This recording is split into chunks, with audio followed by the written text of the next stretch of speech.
That's So such a great point, Vince. I've always sort of said of myself that I'm sort of a product of the apprenticeship program. Like I just got to sit next to great players like yourself, and well, we haven't sat next to each other, unfortunately, but people you like will. Bukowski and oh, I Oh, hope we do, Arnie. Oh my God. and and Wayne Berger, whatever, but just to absorb Arnie. all of that. I mean, oh my God. I heard him play live down down in Lexington. They had him there, the band one time. It was unreal. Oh, he had a high A that you could land a 747 on. And he was there. It was Yeah, right there. yeah. What's interesting, not to get this sidetracked, Yeah. but if Yeah. you watch George Graham, Yep. the shoulders, George apparently learned a lot of, Arnie helped him. Like he wasn't really a lead player, a high note guy, until they played together in Cy Zentner's band. And then you look at Oh, it, and Cy. you could put both pictures side by side of Arnie and George. You know, I should have realized that he played in Cy Zentner's band Yeah, because I had those records. You know, I listened to them when I was a kid, and I go, "Wow, that trumpet, man, that's really pretty sounded like amazing." Arnie. Yeah, but And you know, yeah, interesting when you put Arnie, you could put Arnie into Bob Florence's band, or you could put George into the Boss Brass, and it's the same band and the same lead player. yeah.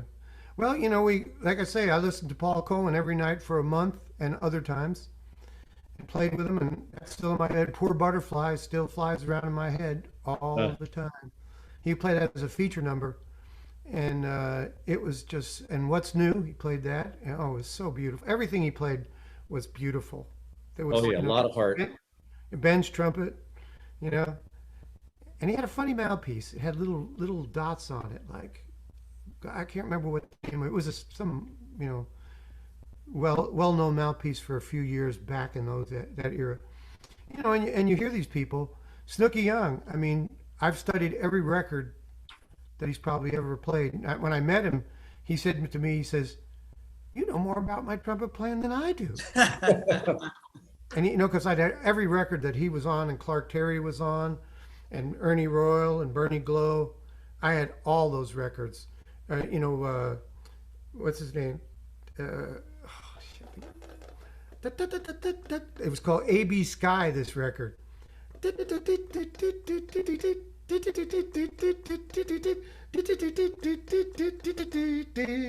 It's like a high B, like below double high C. Oh wow.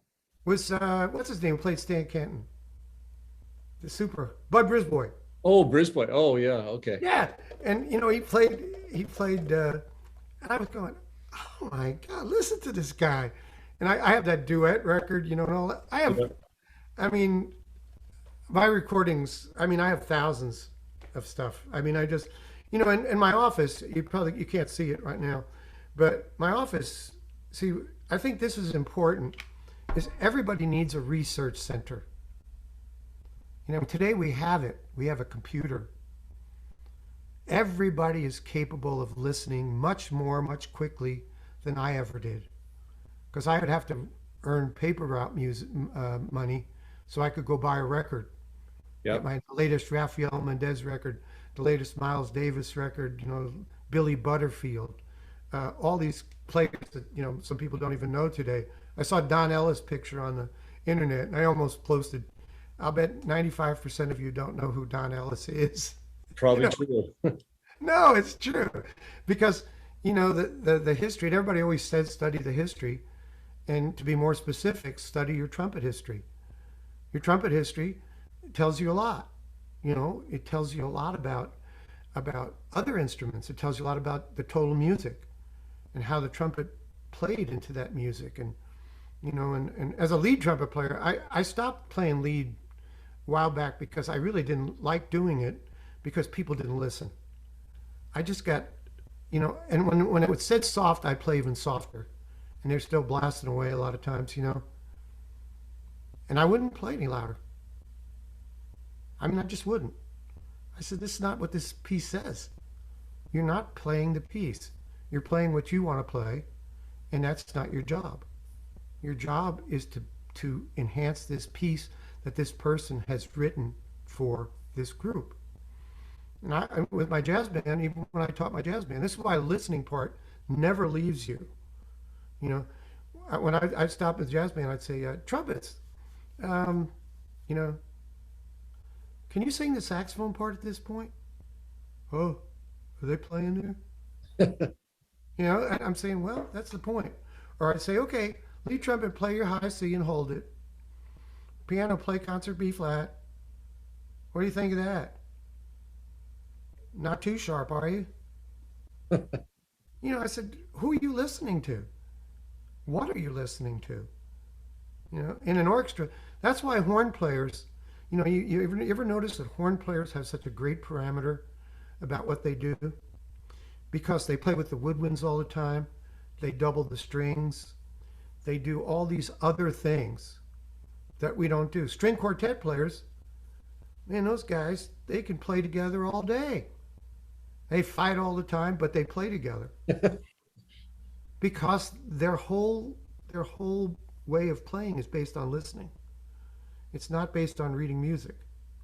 They can read music. They you know they got that technique down, and their teachers make sure they learn all that because they have to. But basically, the listening aspect once again comes into this parameter. See, and if you get into a situation where you can't execute it because your trumpet playing is suspect, so to speak, well, you know, that's probably the end of that line of work for you, you know, and that's why people leave uh, cities and different little, you know, they try to go somewhere and they don't do too well because they're not prepared to do anything. You go to Nashville and you can play church-related music, you could probably make a living just playing the church records and the play-alongs that they use for choirs and things like that. Plus, there's more than that, and I know lots, you know, guys down there that are just, you know, playing a lot, and it's because there's a variety of work, and it's still uh, basically controlled by the musicians union, which most of the places aren't. So this skill thing and practicing. You know, one of the things too, people seem to want to move up a ladder. You know, like there's a ladder or something. I never figured out where that is. The ladder is right in my office here. I can practice just as hard in Danville, Kentucky, as I do in the middle of New York City, paying $30 an hour to use a practice room or something. I don't know what they charge today, but you know, practicing is that concentration thing we were talking about, that apprenticeship of learning. It's a combination of observation and listening to what somebody's doing. And you can't substitute, you know, they used to have the guy that made the shoes, the shoemaker had an apprentice. And he watched. He didn't do much first. He maybe put the laces in. Let him put the laces in, and then he gave him a shoe to work on. And he'd say, well, look at that shoe. It's pretty bad, isn't it? Let's see, let's see what we can do with that. Let me show you. Okay, make another one. Yeah, because, you know, and that's basically taking lessons. That's why we play in lessons.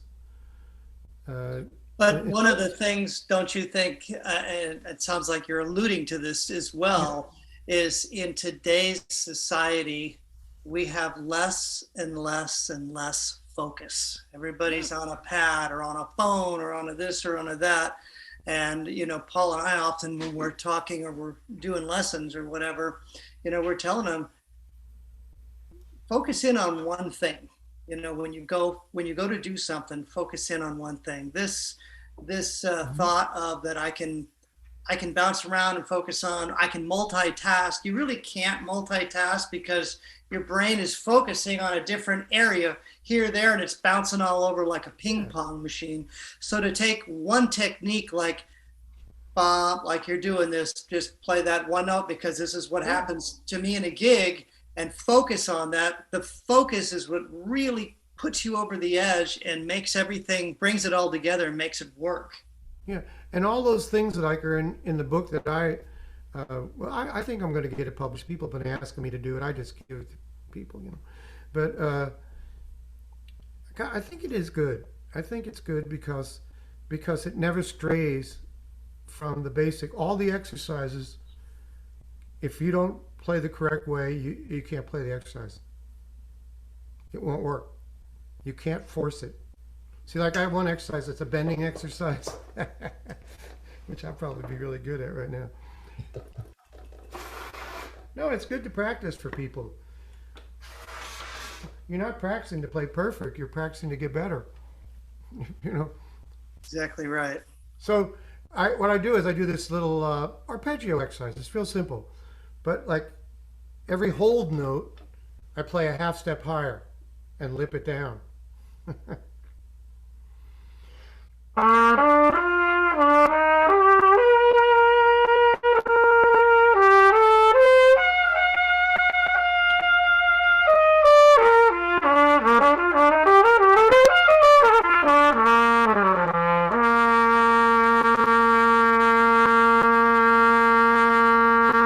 Still playing G on top of the staff. I don't ever lose that. If I do, I'm lost. The compass is gone. See, because it's like swinging a baseball bat. I mean, or a golf club. I watched the golf match the other day, which I'm not a golfer at all, but I love golf because it's exactly the way trumpet is played. If a fantastic trumpet player, they practice their swing. They never really swing, they shouldn't really swing too much harder, ever. The club head, our tongue position and jaw position changes. It's an interesting correlation. See, so in other words, if you want the apex, which when they want to hit the ball 140 yards, the apex is 200. And the distance is less. See, so all that energy is dispersed in the height. See, and then if you're going to hit the ball 300 yards like these guys hit it 340 yards, I mean, I was looking at them going, that's 3 football fields. Yeah. And so they use the club that's almost a 90-degree angle. You know, it's an 80-something degree angle, and it shoots the ball, you know, a distance. And of course, there's other factors involved, or everybody be getting, 50s on a 72-yard course, a 72-hole course, But so you it's a simple thing. But if you change that swing, that's all thrown off. So that's why that G on the staff is there. That's my swing. I swing my air. In other words, my compression level. And then I do the my exercise. I don't even know if I can play it because I'm, like I say, I haven't done much.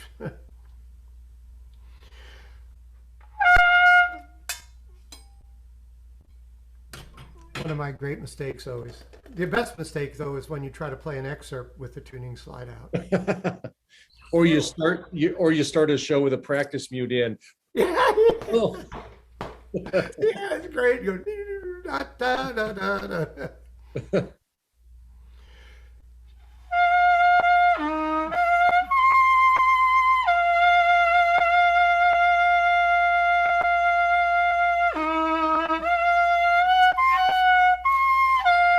See, I was a little let off on the air a little bit because I can't force too much here.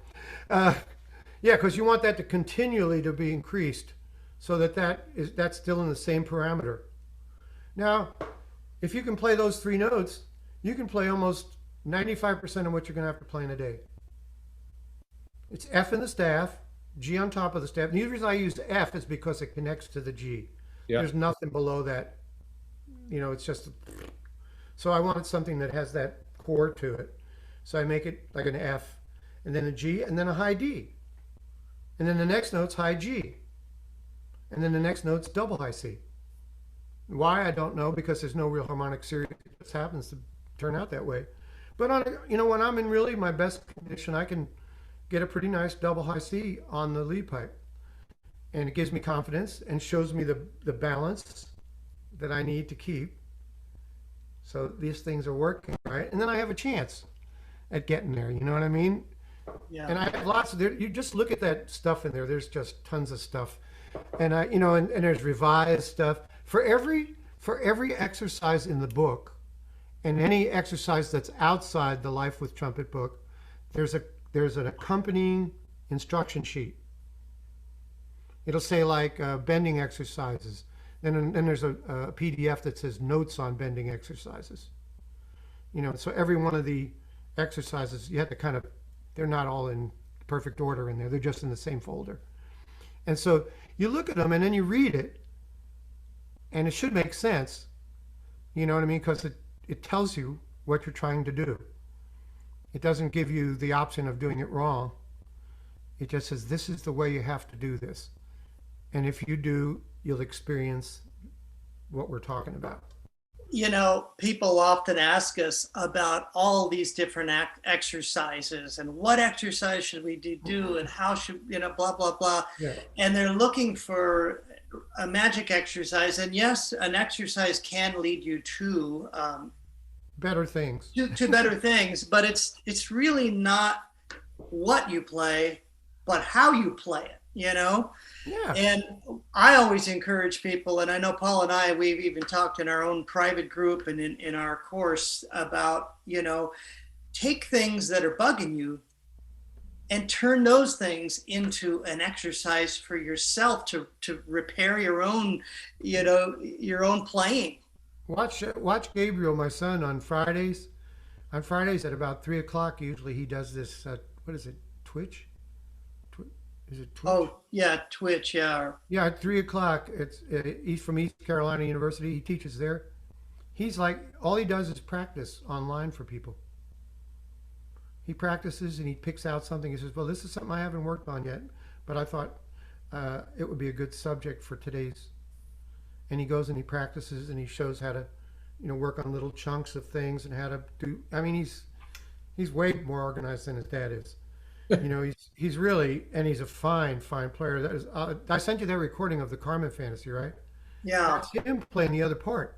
Oh wow, okay. And I haven't had a chance to hear all of that stuff because there was so much of it. And I have to get the part out to figure out which part I played, except the beginning because I know I started. That's the only reason I could tell. And then he played a flugelhorn for part of that first movement, and I mean, I was distracted when we were doing it because I just kept listening to him. I said, "Oh my God, I hadn't heard him play in a while." When we did that recording, we didn't practice it together at all. We just showed up in Syracuse and started recording it.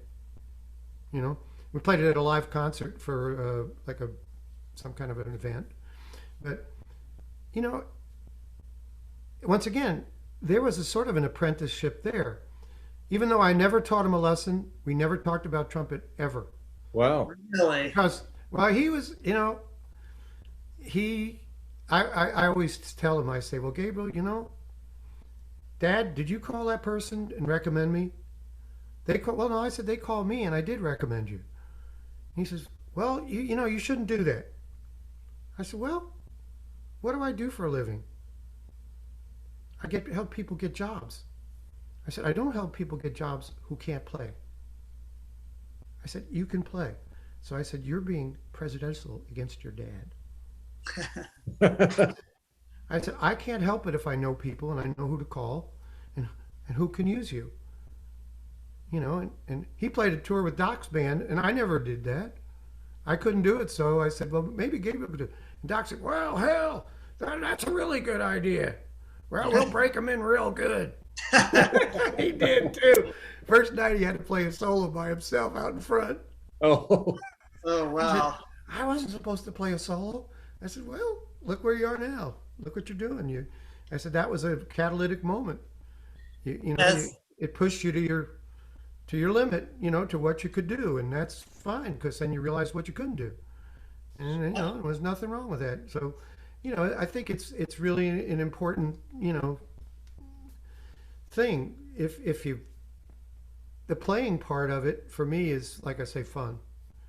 It's fun today. It's always been fun, even in the most challenging moments. It's still fun, but I think for me, you have to attack your problems. You have to work on these little ideas. You know, if you're having trouble slurring from, you know, like just doing simple things, I mean, why go on? You're not going to do something harder. You know, you're going to go. I always say, you know, they say, well, you know, I have no flexibility. I said, well, if you paid page 44 in the Arbin book, you know, I don't even know what pages there are anymore. There are so many Arbin books.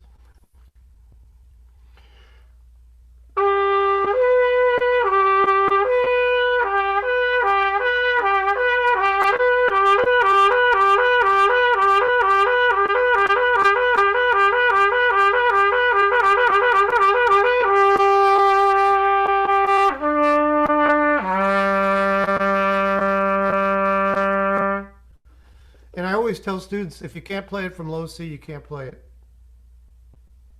So this way it keeps that the air flow correct.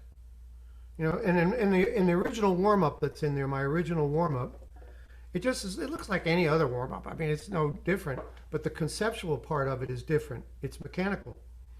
So I try to get a good sound. Yeah, I do all those things, but I say.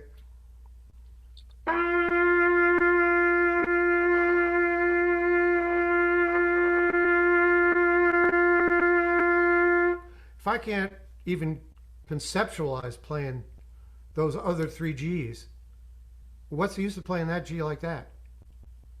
It's waste. All it does is create havoc because you're creating a norm. The norm is G on top of the staff for me. Maybe for a classical player, it might be E. Some of the second trumpet player, maybe it's C to E. Flexibility C to E or something. You know, everybody finds their zone, you know, because they have different jobs. Mm-hmm. You know, so basically, mine is G on top of the staff, and I'd rather have it be a little on the high set. Now, John Faddis or somebody, his is like high C. See, if you really listen to him carefully, you know, which all you, I know you have. We did a thing at the Carmine Caruso competition this last October, a year ago or so. Yeah, it was in October a year ago. So they did this lecture. You know, it was God, I can't remember. Mike, guy, really great trumpet. He lives up north of New York City. Great trumpet player, and I can't even remember. But 3 people. And so the 2 went first, and then Faddis, he just sat there for like, you know, 40 minutes at least. Just listened, you know, talked a little bit. They all interacted. And then John gave his little lecture, you know. And then he said, of course, you should be able to just pick up your trumpet and play. Double high C. I swear to God. It was like, you know, it was like C in the middle of the staff for him. See, I mean, because his set is so energetic. You know, he's like turning on a steam vent. You know, I mean, it's like, Yeah. But of course, I mean, he's, you know, there's other things that don't, you know, kind of fit in terms of a mechanic. But he doesn't have to do that. That's not what he does. You know, he's a master. Yeah, absolutely. Yeah. Well, yeah. We better stop now, and we can come back some other time, I guess. But I love doing this.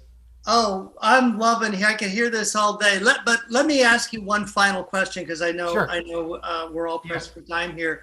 So in our group, a lot of the members are 50 and above. Oh yeah. And I was just curious of, you know, from your viewpoint, how you feel now. What has changed? Has you have you experienced changes in your playing because of your age and every decade? How do you combat and every 5 that? years something is changing.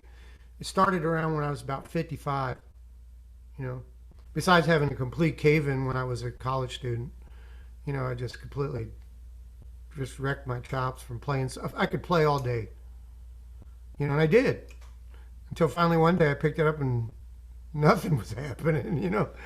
But I said, well, either you're going to have to figure out a better way to play or you're going to have to quit. So I just figured out something else.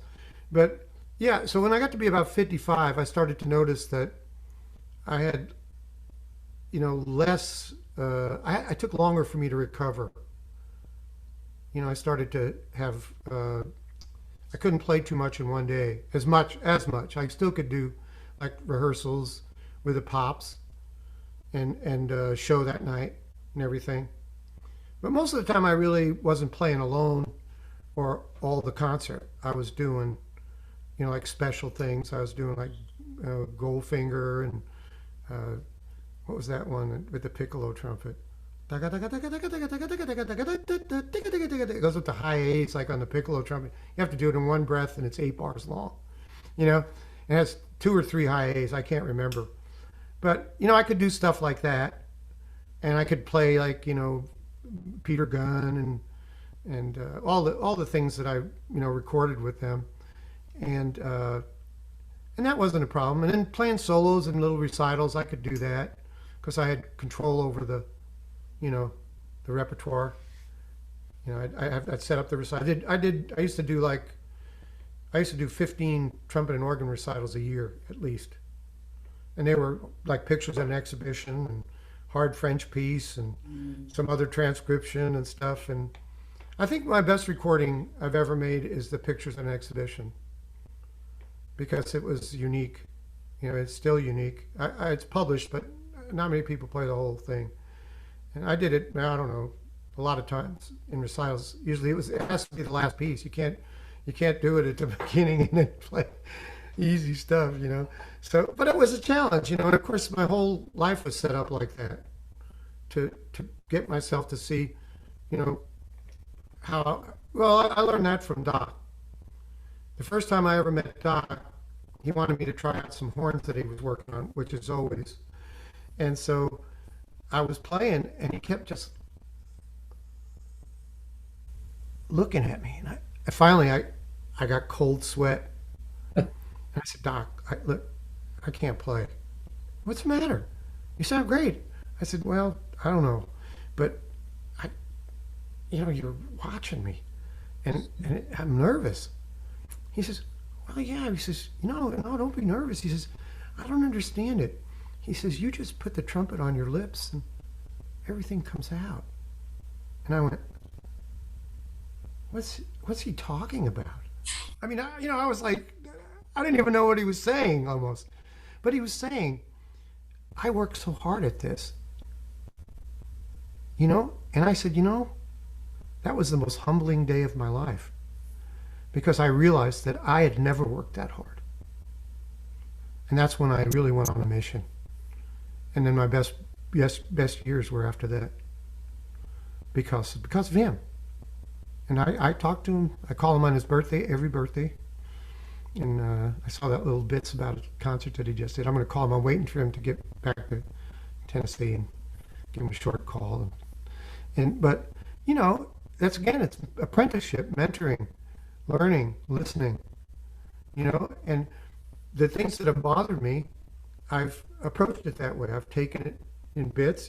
He had a stack of music on his music stand at the Tonight Show that was that thick. He was learning probably stuff for the next few weeks or 3 weeks or whatever.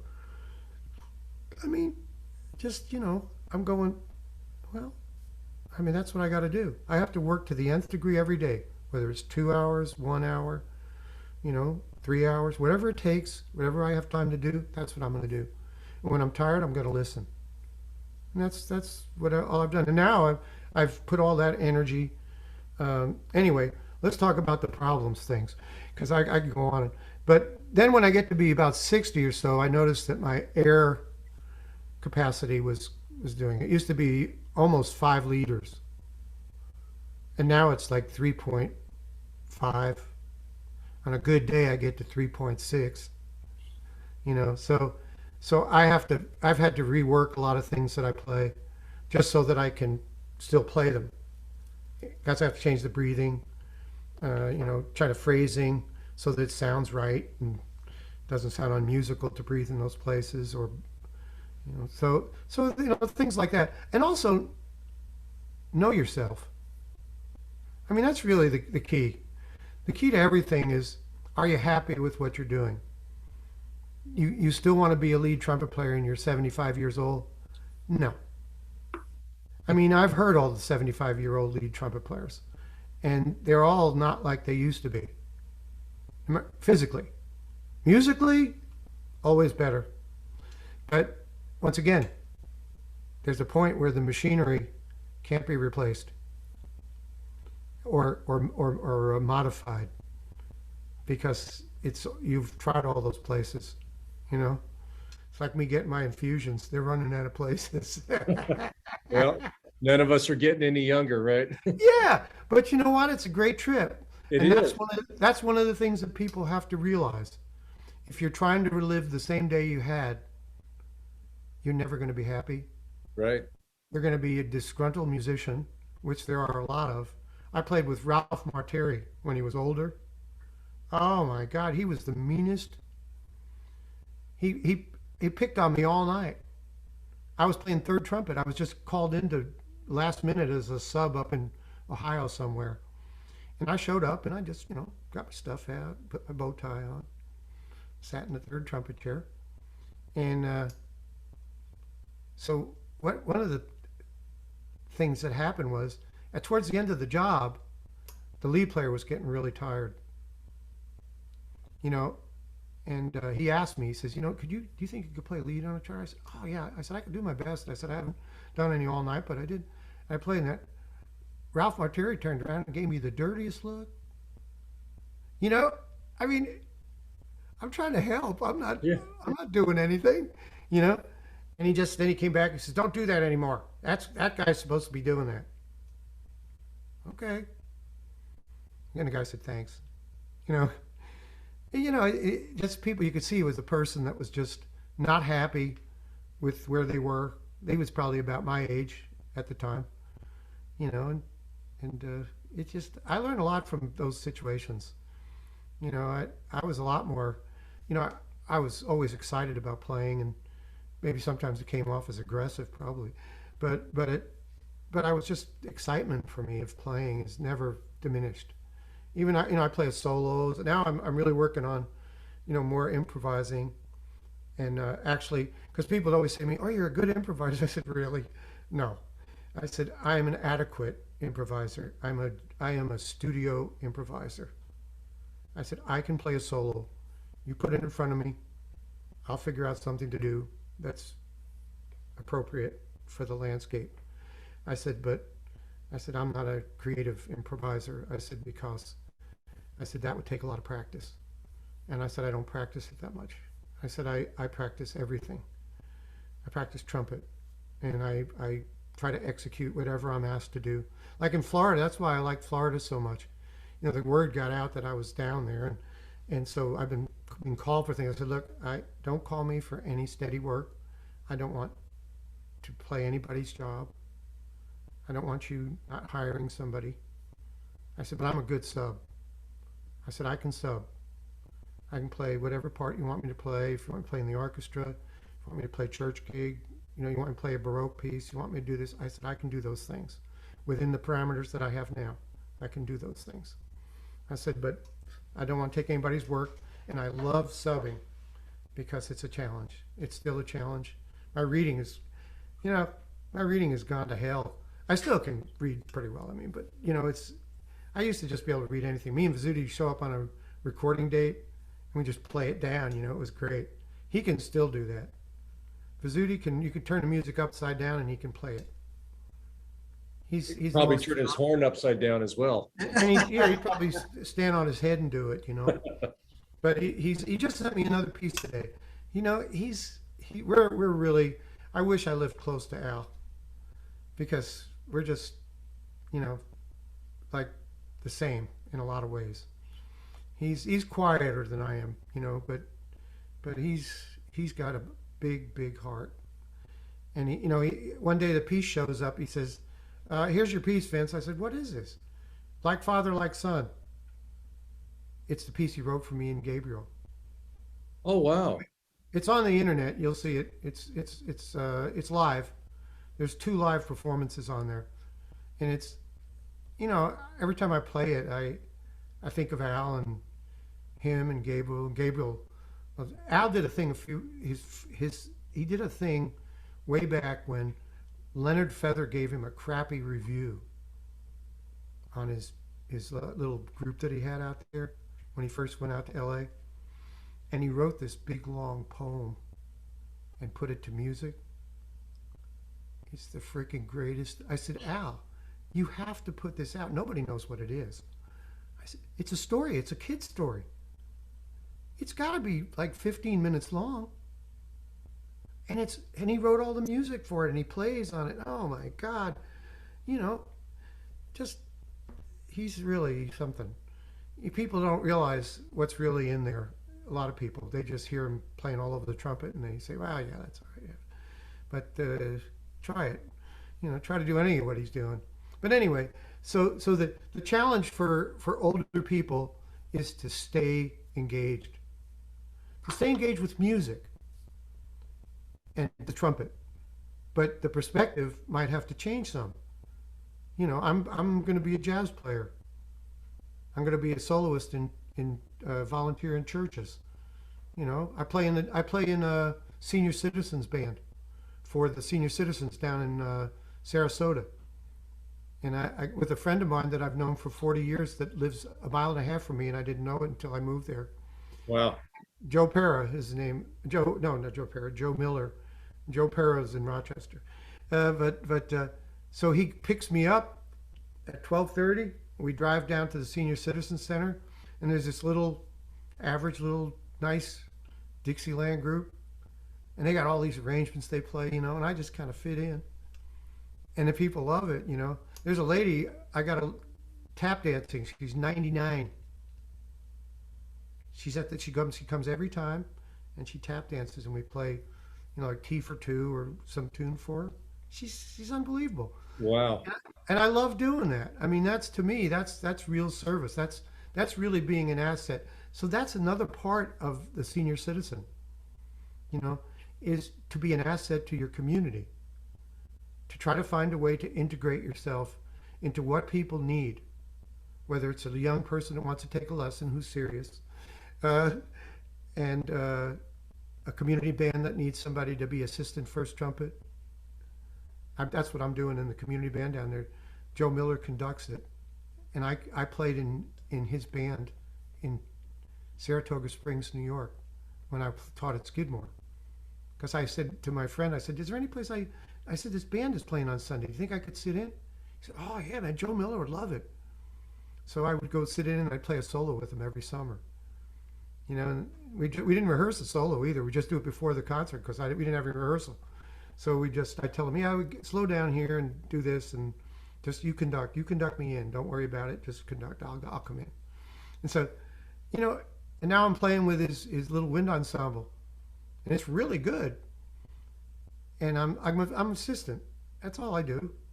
The young guy from one of those post-marine bands is playing first, and he's really good. A little nervous, but he's good. And I help him out. I said, just tell me when you want me to play. I said, you know, you sound great. And so I do that. And then I sub in whatever. I'm going to play for the Venice Symphony this year. I'm going to play in their Pops concerts with that Jeff Wooldridge guy. He's going to play first, I hope. And I'm going to just... Doesn't Aaron Rom play in that? Yeah. He plays second in it now, I think. Yeah. Or that's in Sarasota. I think he's in Sarasota.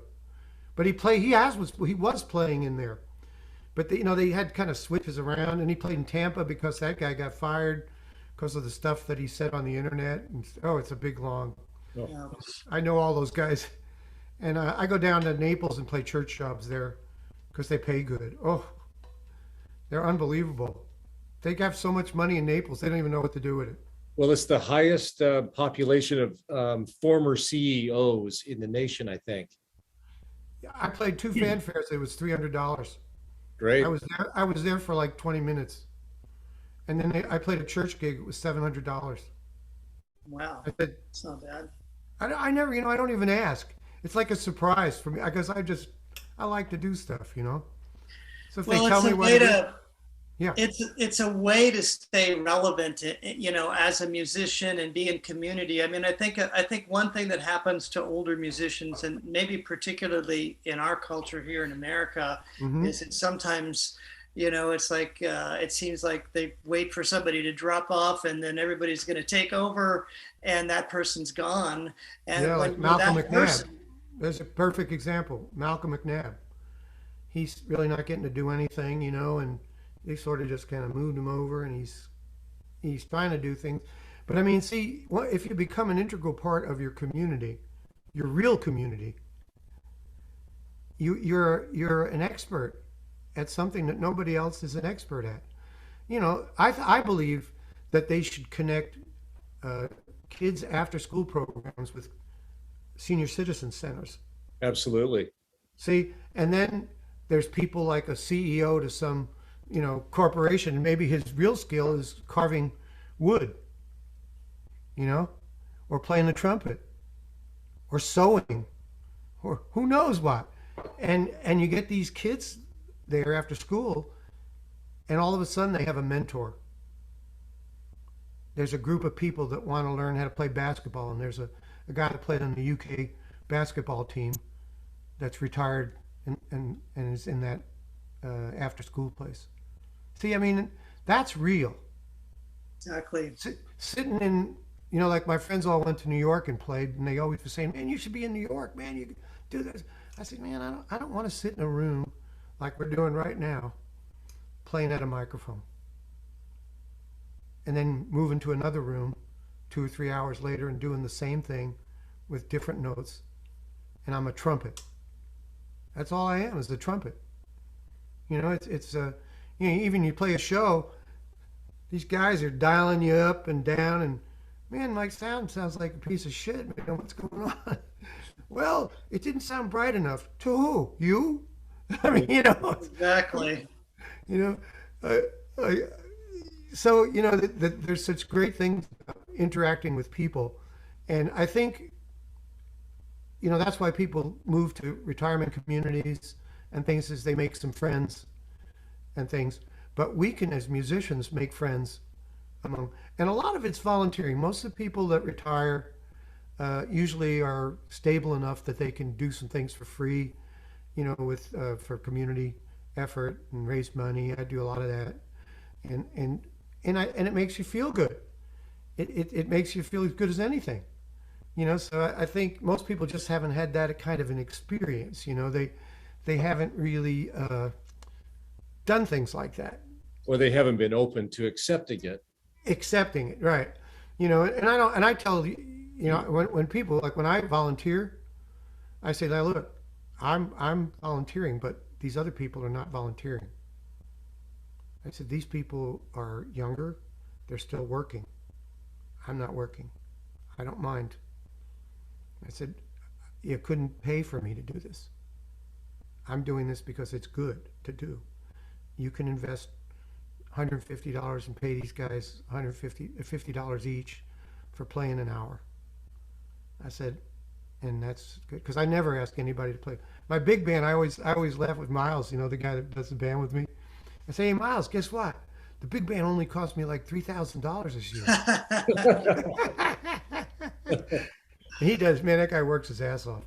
But you know, that's the point, is that that big band has gone for 25 years, and all the musicians have come together and played, and they all get the door, and Miles and I get nothing. You know, I buy the music, he buys music, and you know, we've got a nice book of stuff, and play a lot of doc features. You know, now that I've been not doing that for 2 years, I played Georgia, and I still got through that all right. You know, about a year, not a year, just less than that, in Florida. But I haven't done any of that, you know. So and now I'm like, so I'm trying to get myself back together here, but I think that those type of efforts, you know, like that, those brass bands in America, they encompass large, big bands. They encompass large age levels, you know, and that's really good, because that's where the audience is. The audience is also in broader age groups. So if you have people playing in your band that are 70, there's one called Young at Heart here. One of the guys just dropped the average age by about 5 years. He was 94. He was, you know, and it was funny because they announced him at the last concert he was doing, and he passed away recently. But he was like the captain of a destroyer in the war. You'd never know this guy was the captain of a destroyer. Not ever. You know, he just loved playing saxophone. And he'd show up and he barely could get through a tune or two, you know. But he just was there. And all these people, the average age was like 80 something from this band. And they still play. We sponsor them. My wife's car dealership sponsors this band in Danville every year for the like Christmas time concert. Because it's great. It's something for people. That's all older people. But the ones that are, you know, broad-based, like our band has, you know, people from 74 to 24. You know, that band, we have big audiences because they bring their friends, you know, and then they have friends and they bring them. And so it's a broader, it's like a Frank Sinatra concert or something. Hell, you see the kids, they're bringing their little toddlers along to hear Frank Sinatra when he was alive. You know, it's just, so that's we can do those things. A brass quintet, things as small as a brass quintet are fine. You know, I do all those things. You know. Well, I think one of the things it shows since earlier today when we were chatting, and I think this is a big thing for us all as we get older, is our attitude. And you clearly just have a great attitude towards life, and you're living life, and you're a great example, you know, of that, you know, and I think that's really, really awesome. I mean, well, the doctors where I go to the hospital, this place is called the Moffitt Cancer Center. They don't know what to do with me, because this first year I go in, you know, after about 6 months, I said, okay, guys, look, I'm a little worried, and they said, really? What's the matter? I said, I feel great. What's the deal? I said, you know, I've been coming here and getting these treatments, and I feel great. And are you giving me like peanut butter chocolate ice cream or something? You know, they just don't know what to do. There's actually, if you look in the next month or so, I think there's a whole article coming out on me from that cancer center. They did this big thing, and I don't know what it's going to turn out like. It might even be on the cover of the magazine. I'm not sure, but it's going to be on the website, and it's just that, you know, it's a thing encouraging people to get treated. It really is, and I play a little bit, you know, on there. And I'm in the hospital band. I'm the only non-worker. I'm the only patient in the band. All of them are like researchers, and the head of the hospital plays keyboard. He drives around like one of those $250,000 Teslas. And you'd never know that either, because he's the quietest guy in the world. He just plays keyboard. He loves it. The oncologist, she's a singer, radiation oncologist.